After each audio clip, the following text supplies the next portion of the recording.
अस्सलाम वालेकुम guys, welcome to my YouTube channel. उम्मीद है आप सब खैरियत से होंगे और अच्छे से स्टडी कर रहे होंगे। आज के इस वीडियो में मैं आपके लिए लेके आई हूँ पार्ट 301 की जीडीपी का सॉल्यूशन। तो हम देख लेते हैं पहले क्वेश्चन क्या है और जीडीपी की लास्ट डेट क्या है।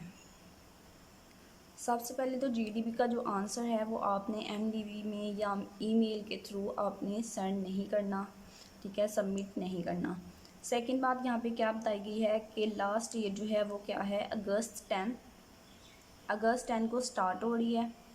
जीडीपी जो है वो ओपन हो जाएगी तो आपने अपना सोल्यूशन जो है वो अपलोड करना स्टार्ट कर देना है। और अगस्त 11, ठीक है, एक दिन का आपके पास टाइम है।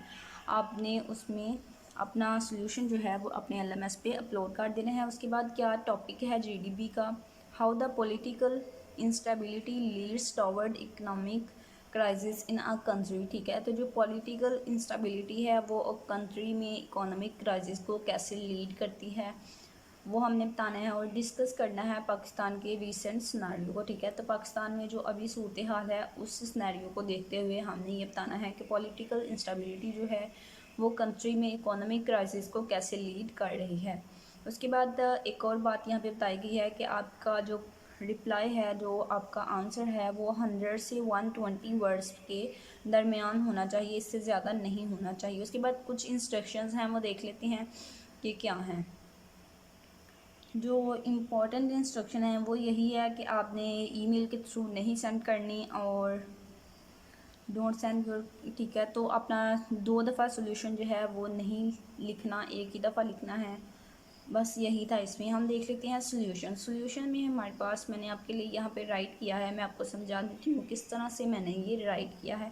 और ये जो है सोल्यूशन है 100% करेक्ट है। आपने जस्ट क्या करनी है, आपने इसमें वर्डिंग जो है वो थोड़ी बहुत अपने हिसाब से चेंज कर लेनी है, क्योंकि ये वीडियो जो हमने अपलोड करनी होती है आपके लिए सोल्यूशन, तो वो बहुत से स्टूडेंट्स ने देखना होता है। तो अगर आप लोग तमाम स्टूडेंट्स सेम जो है एज़ इट इज़ हमारी वीडियो से देखकर कॉपी करके तो आप लोग सबमिट करवाओगे तो यकीनन जो है वो कॉपीराइट जो है वो कॉपी पेस्ट का रिप्लाई जो है वो आपको आएगा और आपको मार्क्स जो है वो ज़ीरो मिलेगा। इसलिए आप लोगों ने कॉपी बिल्कुल भी नहीं करनी, आपने इससे थोड़ा आइडिया लेना है और इससे मिलता जुलता जो है वो खुद राइट कर लेना है, जिसमें वर्डिंग जो है थोड़ी बहुत चेंज हो जाए, आपकी बात यही रहे लेकिन वर्डिंग चेंज हो जाए, ठीक है। इस तरह से आपने राइट करना है। उससे क्या होगा कि आपको ज़ीरो मार्क्स भी नहीं मिलेगा और आपको कॉपी पेस्ट का भी नहीं कहा जाएगा।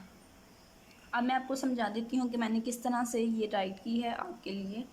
सबसे पहले तो मैंने ऊपर लिखा है कि political instability can have serious consequences, ठीक है। तो जो पॉलिटिकल इंस्टेबिलिटी होती है उसकी इकोनॉमिक पर सीरियस कंसिक्वेंसेस होते हैं। उसके बाद मैं लिखा है political instability of Pakistan leads towards the reduction of foreign investors which ultimately lead towards the low economic growth, ठीक है। तो जो अपना पाकिस्तान की पॉलिटिकल इंस्टेबिलिटी है वो लीड कर रही है, फॉरेन इन्वेस्टर जो हैं उसकी वजह से, पॉलिटिकल इंस्टेबिलिटी की वजह से कम हो रहे हैं, ठीक है। जिसकी वजह से क्या हो रहा है कि हमारी इकोनॉमिक जो है, इकोनॉमी की ग्रोथ भी लो हो रही है, ठीक है। जितने फॉरेन इन्वेस्टर कम होंगे उतनी हमारी ग्रोथ जो है, इकोनॉमिक ग्रोथ वो कम होगी। उसके बाद मैंने बताया है द इकोनॉमी कंसिडरली अनवल्नरेबल, ठीक है, be vulnerable to political instability, ठीक है। तो वही बात कि इकोनॉमी जो है, पॉलिटिकल इंस्टेबिलिटी जो है वो इकोनॉमी को कम करती है। उसके बाद क्या है, the instability in political environment, ठीक है, क्रिएट्स इन्फ्लेशन। तो क्या है कि पॉलिटिकल इन्वायरमेंट इंस्टेबिलिटी जो है वो क्रिएट करती है इन्फ्लेशन को। इन्फ्लेशन मतलब महंगाई समझ लें आप, ठीक है, कि प्राइसेस इंक्रीज़ होती हैं, महंगाई होती है। उससे क्या होता है, that is one fundamental to cause political instability, ठीक है। तो इससे क्या होता है, रिजल्ट इसका क्या आता है कि public raise strikes against government, ठीक है। तो जिसमें क्या होता है, पॉलिटिकल इन्वायरमेंट में इंस्टेबिलिटी से महंगाई जो है वो बढ़ जाती है, प्राइसेस जो हैं वो इंक्रीज़ हो जाती हैं। उससे क्या होता है, पब्लिक जो है, ठीक है, आवाम जो है वो गवर्नमेंट के अगेंस्ट स्ट्राइक करती है, तो ठीक है। और उसके बाद एहतजाज करती है, स्ट्राइक करती है, इस तरह से आप कह सकते हैं, ठीक है। तो उसके बाद क्या होता है, the criticism on government started to raise, ठीक है। तो जब पब्लिक जो है वो अपनी गवर्नमेंट पे क्रिटिज़म करती है, ठीक है, उन पे तनकीद करती है, तो उससे क्या होता है, जो हमारे पास इन्वेस्टर जो होते हैं, फॉरेन इन्वेस्टर, उन पे नेगेटिव जो है वो सिग्नल जाता है, ठीक है, नेगेटिव इम्पैक्ट पड़ता है। तो फिर वो क्या करती हैं, वो स्टॉप इन्वेस्टिंग स्टॉप इन्वेस्टिंग, ठीक है, तो फिर वो इन्वेस्ट नहीं करते ऐसे रिस्की इन्वायरमेंट में, ठीक है। उसके बाद क्या है कि एनहेंस, ठीक है, फिर क्या होता है कि पॉलिटिकल इंस्टेबिलिटी जो है वो फ्लोरिश करती है किसको, करप्शन को, और रिड्यूस करती है इकोनॉमिक ग्रोथ ऑफ कंट्री को, ठीक है। यानी कि पॉलिटिकल इंस्टेबिलिटी जो है वो करप्शन को इंक्रीज करती है और इकोनॉमिक ग्रोथ को कम करती है। तो यही हमारा सोल्यूशन था जीडीपी का।